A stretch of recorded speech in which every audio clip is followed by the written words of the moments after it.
հազվագյուտ մետաղների խնդիր կա, եթե վերջին 8 ամսվա ընթացքում տեսնենք ամերիկյան տնտեսական դիվանագիտության թիրախները,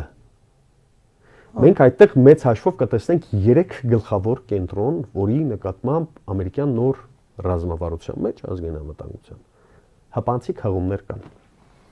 Նավթագազային ռեսուրսներ եւ հազվագյուտ մետաղներ Վենեսուելայի միջոցով, Եվրասիական տարածաշրջան Ուկրաինա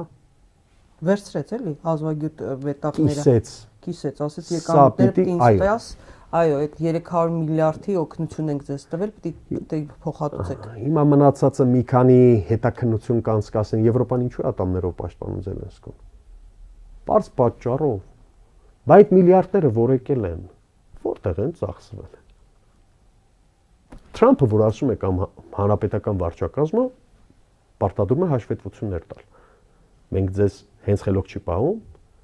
հենց պայմանավորվածությունների շրջագծից փորձում է դուրս գալ, անդադ հիշեցում են, չէ՞, բայց այդքան փող ենք տվել, ձեզ որտեղ եք ծախսել։ Բայց եվրոպացիք ինչի են այսպես ոտու ձեռնկած։ Ինչ տվել է եվրոպացիքին, կաշառքա։ Իսկ այդ փողերը ո՞նց են լվացում, կներեք էլի։ Այդ փողերը ո՞նց են ընթանում։ Ինչ ուղղություններով են գնում։ Բայց այդ ֆայլերը որ բացվեն, թե չէ Եվրոպան առաջին ինքը կհրաժարվի, շատ լավ հասկանալով թե ինչի մեջ է։ Մոգերինիի օրը կընկնեն, հա, նվազագույնը։